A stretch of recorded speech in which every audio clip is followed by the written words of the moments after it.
자, 오늘 본문은요, 예수님께서 이제 사랑하셨던 남매, 사랑하시는 남매, 마리아, 마르다, 그 다음에 나사로, 이렇게 이 가정에 일어난 일입니다. 여러분 잘 아시다시피 이제 나사로가 죽을 병에 걸렸죠. 그래서 이제 마르다와 마리아가 예수님께 이제 사람을 보냅니다. 그런데 이제 예수님께서는 이상하게 안 오시죠. 나사로를 고쳐주기 위해서 오시지 않습니다. 그러면서 이제 하시는 말씀이 이거죠. 이 병은 죽을 병이 아니라 하나님의 영광을 위함이요 하나님의 아들이 이로 말미암아 영광을 받게 하려 함이라, 이렇게 말씀을 하신 거예요. 자, 그리고 이제 나사로가 죽을 때까지 기다리신 거죠. 죽을 때까지 기다리셨다가 나사로가 죽고 난 다음에 예수님이 이제 제자들과 함께 그 다음에 이제 그 마을로 오시는 이야기입니다. 자, 이제 나사로가 죽어서 이제 이미 죽은 지 나흘째가 된 때입니다. 예수님께서 이제 마르다, 마리아 이렇게 이제 차례로 만나시고 또 그들이 슬퍼하시고 또 우는 것을 보시면서 예수님께서도 같이 함께 이제 눈물을 흘리셨죠. 그리고 이제 예수님께서도 속으로 비통히 여기시면서 이제 무덤에 가셨습니다. 자, 여러분 잘 아시죠? 뭐 그림 많이 보셨을 거예요. 무덤은 이제 사람들이 살고 있는 거주지 밖에 있었습니다. 또 그 무덤은 이제 동굴에 위치하고 있었고 또 바위로 막혀져 있었죠. 여러분 잘 아실 겁니다. 당시에 이제 대다수 이 무덤들이 자연적인 동굴을 가공해서 사용하기도 했고 또 그 입구는 이제 돌로 막아서 쓰던 이제 돌무덤이었습니다. 자, 뭐 나사로의 무덤 역시 마찬가지죠. 이 나사로가 묻혀 있었던 이 무덤도 굴이었고 돌로 막혀 있었습니다. 이때 이제 예수님께서 말씀을 하시는 거죠. 돌을 옮겨 놓으라, 이렇게 말씀을 하십니다. 옮겨 놓으라 이제 말씀을 하신 거예요. 이거 되게 중요한 건데, 자, 우리가 나사로가 살아서 나온 거는 이미 우리가 다 알고 있어요. 나사로가 살아났다. 근데 나사로가 살아나서 무덤에서 걸어 나오기 전에 해야 할 일이 있죠. 나사로가 나오기 전에 해야 할 일 뭡니까? 바로 돌을 옮겨 놓는 일이 먼저입니다. 이게 먼저 일어난 일이에요.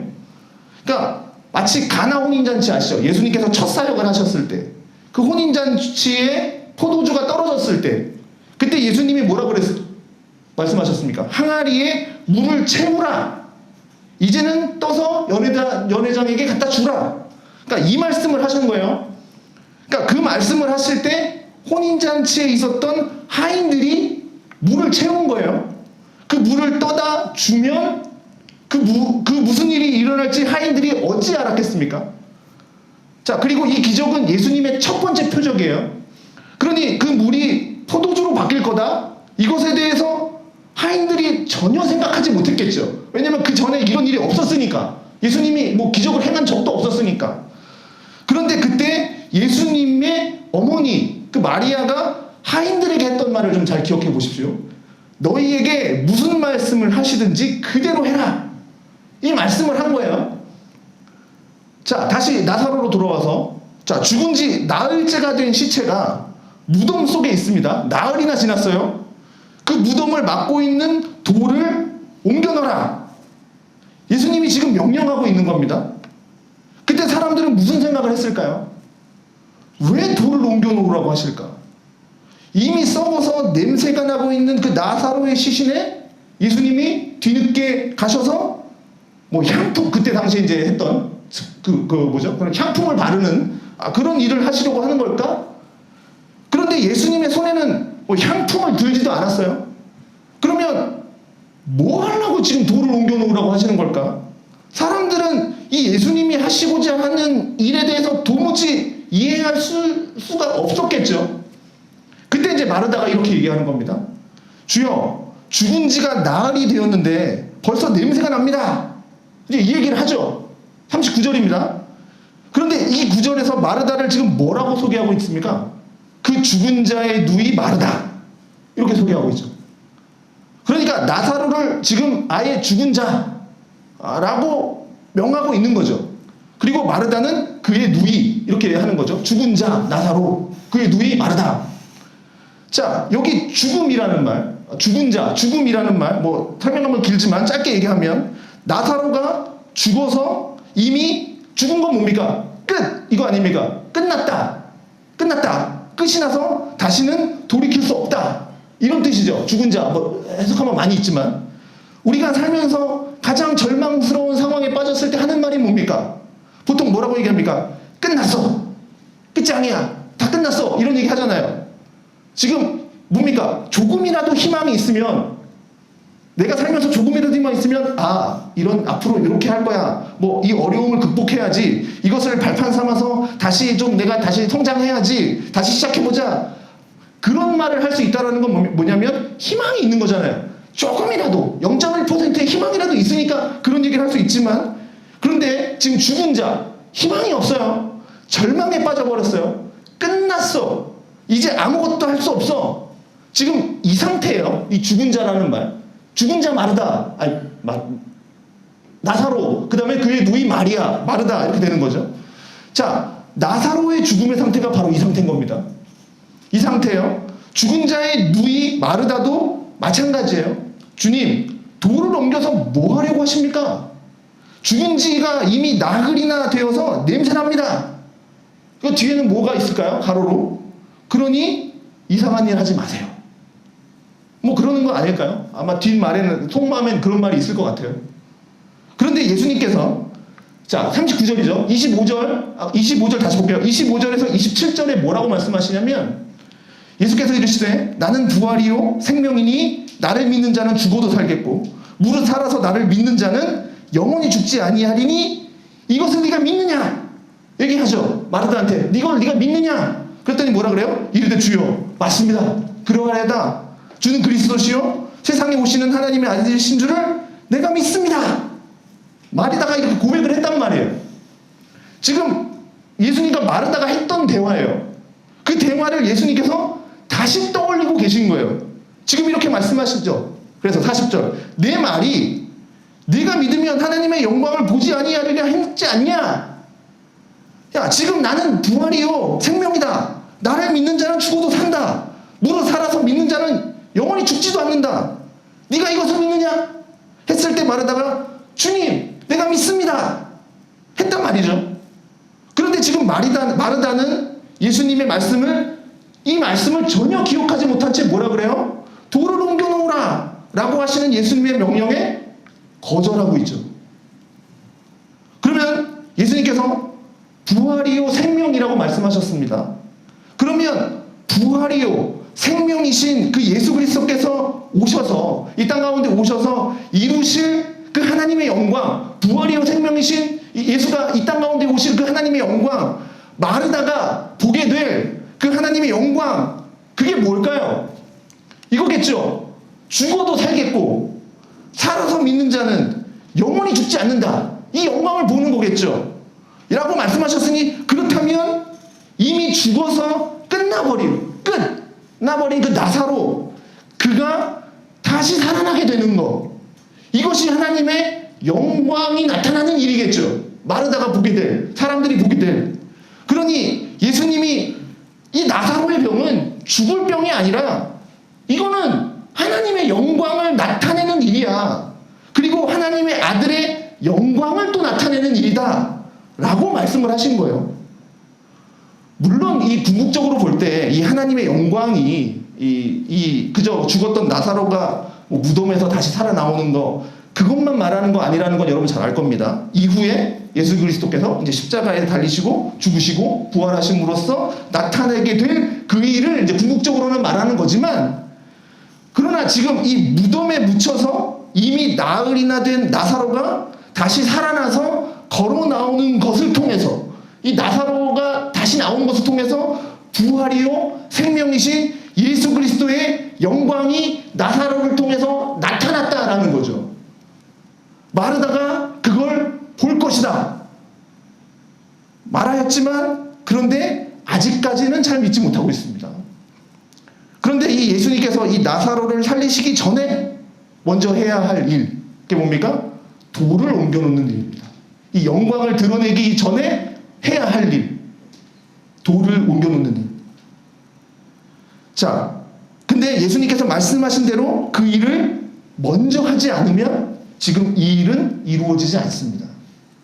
자, 예수님이 말씀으로 분명히 하실 수 있겠죠. 돌을 옮겨지라. 뭐 돌아 옮겨져라 뭐 하고 그 다음에 나사로야 나와라 이렇게도 하실 수 있지만, 그런데 예수님이 그렇게 하지 않으시고 먼저 돌을 옮겨 놓으라 라고 명령을 하시고, 그런 다음에 그 말씀을 따르도록 하십니다.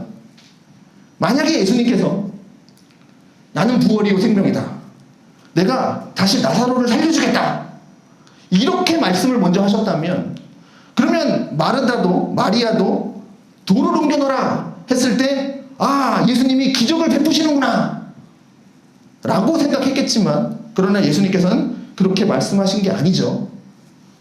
그러니까 마리아 지금 돌을 옮겨놓으라 하시는 그 예수님의 그 말씀 이후로는 마리아와 마르다는 어떤 일이 일어날지 모릅니다. 모르는 상태에서 돌을 옮겨놓는 거예요.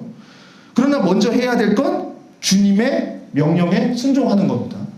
그것은 마르다 또 마리아가 또 주변에 있는 사람들이 또 지금 이 말씀을 듣고 있는 우리가 해야 할 일인 것이죠. 자, 노아의 순종, 우리 구약으로 가면 노아의 순종의 특징을 본다면, 노아는요 왜가 아니라 네입니다. why가 아니라 yes인 거죠.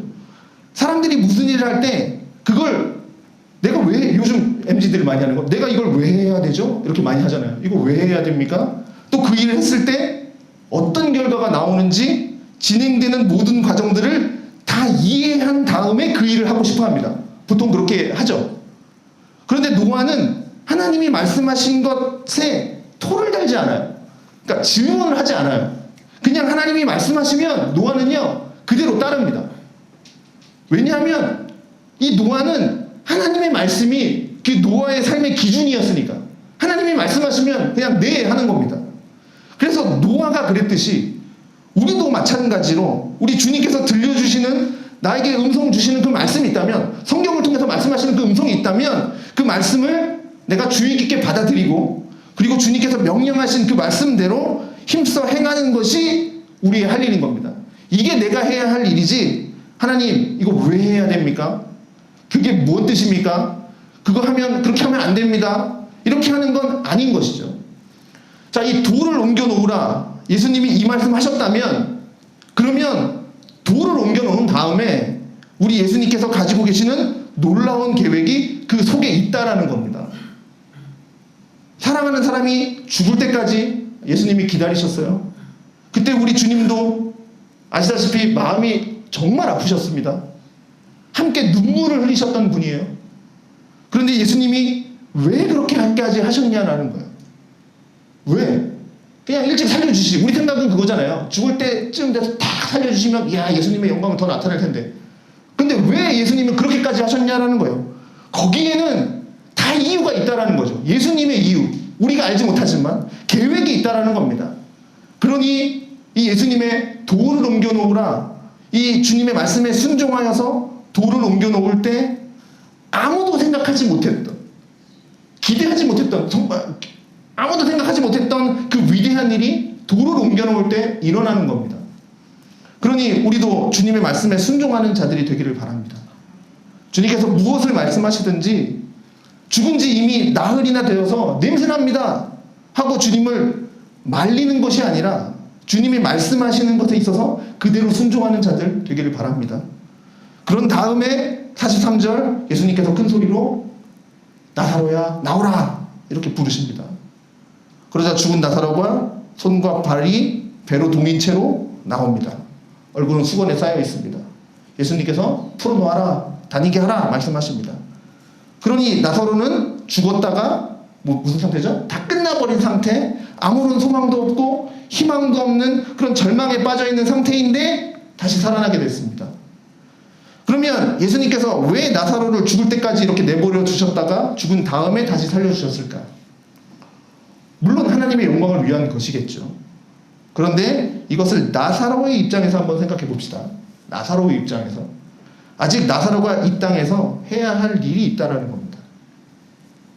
그 일이 뭡니까? 나사로가 해야 할 일이 뭘까요? 죽은 나사로를 왜 살려주셨을까요?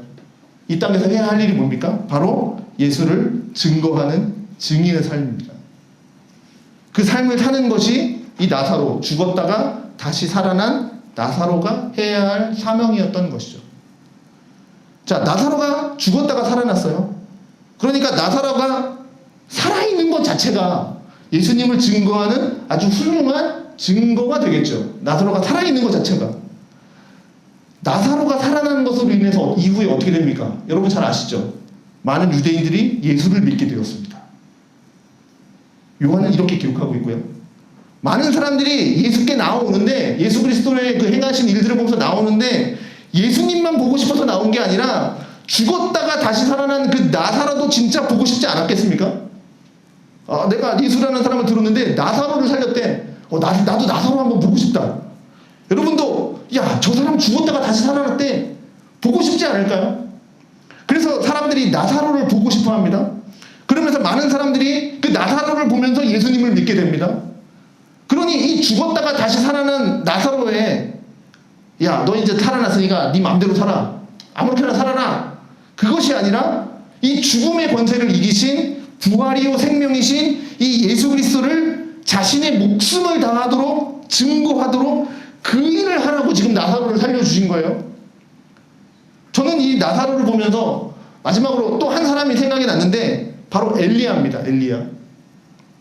엘리야가 바알 선지자들과 대결을 해서 여호와는 참 하나님이다 라는 것을 확실하게 보여주고 바알 선지자들을 다 죽여버리죠. 갈멜산에서. 그렇게 위대한 하나님의 일을 했는데 어떻게 됩니까? 그 다음에 엘리야는 자기를 죽이려고 하는 그 이세벨로 인해서 두려움을 빠져서 결국 도망가고 결국은 어디까지 갑니까? 굴속으로 숨어요. 하나님 찾아오시죠. 엘리야야, 네가 어찌하여 지금 여기 있냐? 엘리야가 하소연하죠. 지금 나만 남았습니다. 그들이 지금 내 생명도 찾아서 빼앗으려고 합니다. 하나님께서 엘리야에게 나오게 하시면서 뭐 보여주십니까? 크고 강한 바람, 지진, 불 이런 거 보여주시면서 세미한 음성으로 말씀하시죠. 엘리야야, 네가 어찌하여 여기 있느냐? 또 같은 말이에요. 나만 여기에 남았습니다. 그들이 내 생명 뺏으려고 합니다. 그러니 엘리야는 지금 굉장한 두려움에 사로잡혀 있고 그리고 아무것도 할 수 없는 그런 상태. 그래서 그 굴속으로 들어가서 그냥 잠적해버리려고 합니다. 그때 여호와께서 뭐라고 말씀하시냐면 열왕기상 19장 15절부터 쭉 보면 여호와께서 그에게 이르시되 너는 네 길을 돌이켜서 광야를 통해서 다메섹에 가서 이르거든 하사엘에게 기름 부어 아람 왕이 되게 하라고 명령하십니다. 자, 이렇게 하면서 이제 엘리야에게 쭉 말씀하신 후에 18절에 가서 뭐라고 말씀하시냐면 그러나 내가 이스라엘 가운데에서 7,000명을 남기리니 다 바알에게 무릎 꿇지 아니하고 다 바알에게 입맞추지 아니한 자니라. 이제 이 말씀을 하세요, 엘리야에게. 그러면서 엘리야를 이제 굴속에서 끄집어내십니다. 자, 엘리야가 굴속에 왜 들어갔어요? 두려움에 빠져서 들어갔죠. 하나님이 불러서 네가 왜 거기 있냐 그랬더니 나만 남았습니다. 안 나오려고 하죠. 너무나 두려웠죠. 사람들이 자기를 죽이려고 하니까. 그리고 지금 이 땅은 우리가 엘리사 수요예배도 보지만 엘리야 때도 마찬가지예요. 예수님을 하나님을 섬기는 사람이 주류가 아니에요. 바알을 섬기는 사람들로 가득 차 있고 여호와를 섬기는 사람은 지금 엘리야 나 혼자밖에 없으니 이제 나는 더 이상 이 땅에선 살아갈 수가 없습니다. 이제 다 끝나버렸다 라고 생각하고 있었어요. 끝나버렸다. 그런데 우리 주님은 그 엘리야를 찾아오셔서 엘리야를 끄집어내시는데 어떻게 끄집어내시냐면 네가 아직도 할 일이 남았다. 사명을 주십니다. 그러니 너는 굴속에 들어가서 숨어 있으면 안 된다. 나와서 너는 일해라. 아까 하사엘에게 기름 부으라 그랬죠. 그리고 너는 혼자 있는 거 아니야. 아직 바알에게 무릎 꿇지 않은 몇 명이 있어요? 7,000명을 아직 내가 남겨놨어. 하면서 엘리야를 굴속에서 건져내십니다. 나사로도 마찬가지예요. 나사로도 죽어서 굴속으로 들어갔습니다. 다 끝나버렸어요. 아무것도 할 수 없어요. 그런데도 우리 주님은 그 굴속으로 들어오신다고요. 그 끝나버린 그 자리에 그곳으로 들어가신다고요. 왜요? 나사로가 해야 할 일이 있기 때문에. 나사로를 굴속에서 나오게 하시는 겁니다. 해야 할 일이 있기 때문에. 그런데 그 굴속에서 나와서 해야 할 일들이 편한 일들입니까? 나와서 딱 주님의 일을 하면 편한 일들이에요? 아니에요. 쉬운 일 아니에요. 어려운 일이에요. 위험한 일을 해야 되는 거예요. 나사로도 그렇고 엘리야도 그렇고. 엘리야도 마찬가지죠. 엘리야도 생명의 위협을 느끼면서 주어진 사명을 감당했다고요. 이 이후에도. 나사로도 마찬가지예요. 지금 나사로 너무나 좋은 일이 일어났죠. 너무나 좋은 일이 일어났고 너무나 기쁜 일이 일어났고 너무나 정말 소망스러운 일이 나사로에게 일어났지만, 그러나 나사로는 이 후에 어떤 위험에 처하는지 아십니까? 여러분 아시죠? 성경 읽으시니까. 나사로 어떤 위험에 처합니까? 예수를 믿는 사람들이 많아지니까 대제사장들이 이제 예수 이 사람 죽여버려야겠다. 이제 예수를 죽이려고 모의하기 시작하는데, 그때 예수만 죽이려고 한 것이 아니라 나사로를 죽이기까지, 이제 나사로도 죽이려고 모의하기 시작합니다. 이제 겨우 살아났는데 죽이려고 한다고요. 그러나 해야 할 일이 있었던 거예요. 나사로는 예수를 증거하는 일. 그런데 이 일에는요, 위험이 따릅니다. 어려움이 따릅니다. 한 번 위기 속에서 예수님이 건져내 주셨다고 해서 순탄하게 모든 것들이 다 이루어지는 것이 아니라, 이 어려움보다 더 어려운 일을 해야 하는 상황으로 하나님이 꺼내주셨다는 겁니다. 그럼에도 엘리야가요, 그 굴속에서 나와서 그 일을 했고요. 나사로도 예수를 증거하는 일을 해야 했습니다. 바로 예수를 증거하는 일. 뭐라 그랬습니까? 예수께서 이르시되 나는 부활이요 생명이고 하나님이 내게 보내신 하나님의 아들이라는 것을 증거하는 일을 했다고요. 우리도 마찬가지라는 겁니다. 말씀 맺겠습니다. 우리도 여러 가지 일들로 인해서 여러분 제가 다 알지 못하지만 어려움이 있을 거고요. 절망 가운데 다 끝난 것 같을 때, 이제 끝났어 라고 했을 때, 아무 희망이 없는 것 같을 때, 그때 우리 주님이 찾아오십니다. 그리고 네가 어찌하여 여기 있느냐 말씀하시고, 우리가 끝까지 그 상황 가운데 안 나가려고 그렇게 버티고 버텨도 나사로야 나와라 하면 나사로는 나올 수밖에 없어요. 나올 수밖에 없고요. 내가 해야 할 일이 이것이다 라고 하면 우리는 또 그 일을 해야 합니다. 그러니 그 사명 다하는 날까지 우리 주님께서 이 죄와 사망으로 인해서 죽어있는 우리를 다시 살려내 주셨어요. 우리는 죽을 수밖에 없는 인간이고 우리는 한번 죽었죠. 우리 주님께서 다시 살려내셨어요. 우리를. 왜 살려내셨습니까? 우리를. 바로 예수 그리스도를 증거하는 삶으로 우리를 살게 하시는 겁니다. 지금 여러분들의 삶은 그 삶이에요. 그러니 우리가 이 삶을 순종하면서 사는 것, 모든 것을 다 이해할 수 없어도 돌을 옮겨놓아라 하시는 그 주님의 말씀에 우리가 순종하고 부활이요 생명이신 그 그리스도를 증거하는 일, 이것은 우리가 끊임없이 해야 할 일인 겁니다. 여러분, 그 일을 끝까지 감당하셔서 우리를 거듭나게 하신 그 하나님의 자녀로 삼아주신 그 위대한 구원의 계획과 역사들을 하나님 앞에 이루어드리는 그런 삶을 살아갈 수 있게 되기를 바라겠습니다.